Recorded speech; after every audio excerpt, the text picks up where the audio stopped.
It's raining outside. He's like, I'm sorry, she's not in the house right now.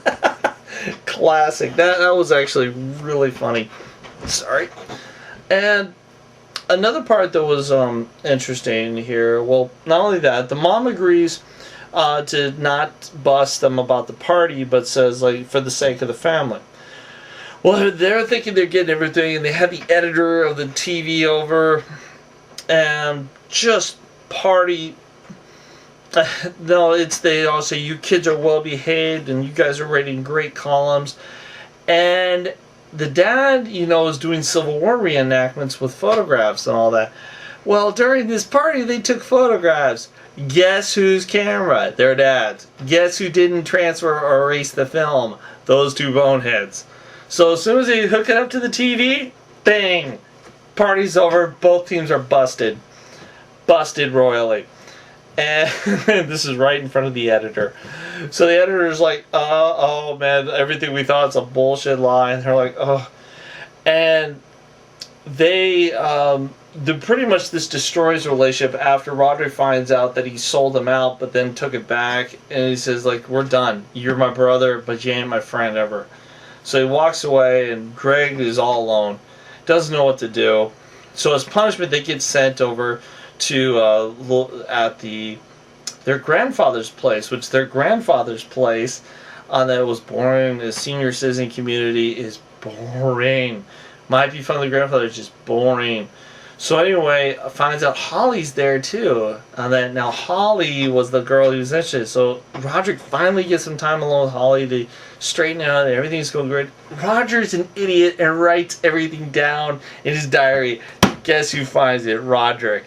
Roderick is going to throw him under the bus totally, because he's going to go down there with a book and hand it to Holly. So this is such garbage. And it's just being, I don't think he would really give it to her, but he was just on his way. He's like laughing about this. So this is where I was talking about is the sequence, and then I'll have to go to part 2.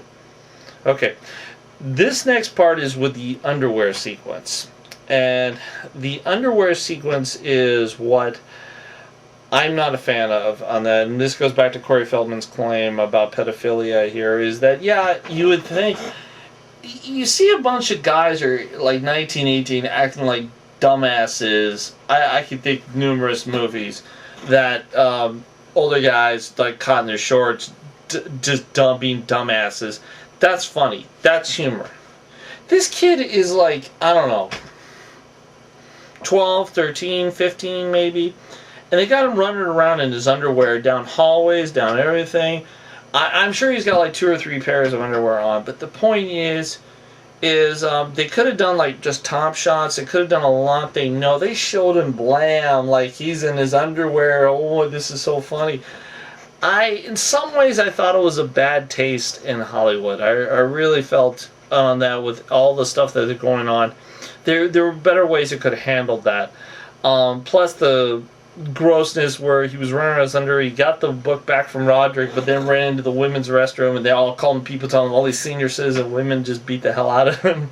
That was good. He's like, I'm just getting out of there.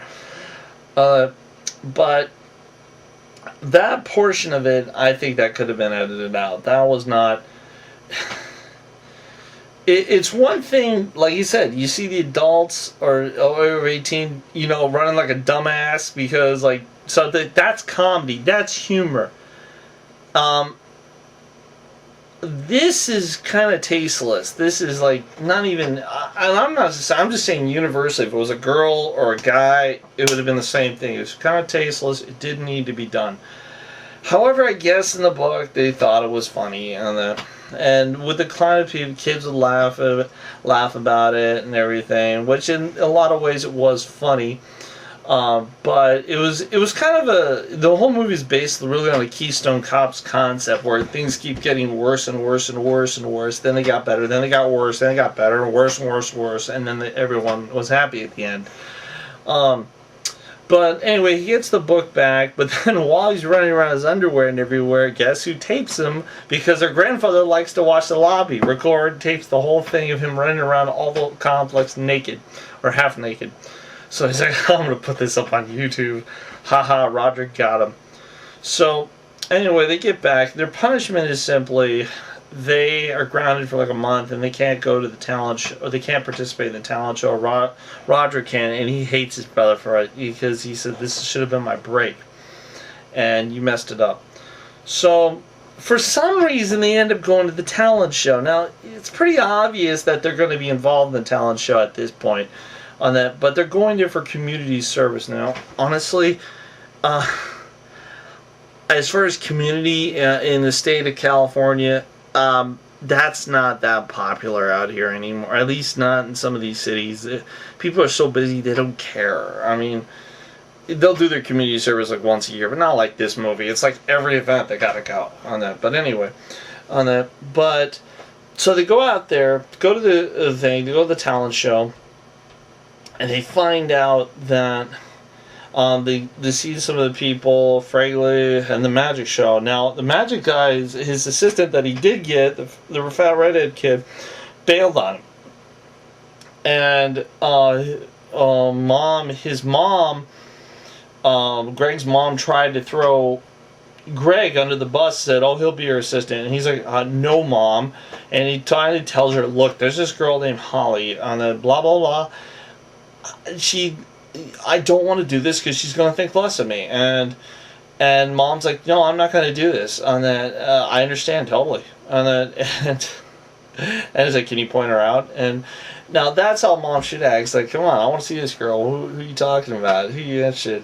And that's kind of cool. On that, but so anyway, then they find out while Roderick sees his band backstage.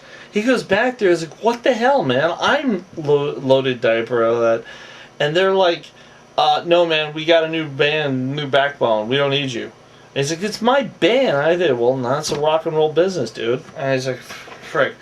So he goes there. So Greg makes a deal with his mom. If I'm going to be this guy's assistant, you got to let him play in this band because it's thing. That's the fair thing. So he did the assistant with the redhead kid. The magic show is an absolute smash. Everybody loved it. On that, then they do the rock and roll. The parents are like, what? And then they see their mom dance, and their parents are like, yeah.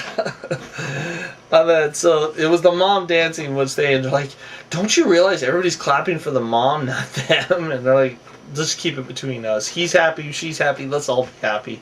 It's like, okay. So that's kind of how it is. It was all happy ending. It was brotherly love. And at the end of the movie, they're like, hey, look, we're brothers. I care about you, but you're still an idiot on that. And we got to continue this act, So it was a new understanding. But the movie did have a lot of good morals. It taught a lot of good things. And just a good vibe overall. On that, I thought the movie was very good and very enjoyable. But it's not really my decision. You have to go see it for yourself. But anyway, overall, other than some tasteless scenes, I thought it was very good.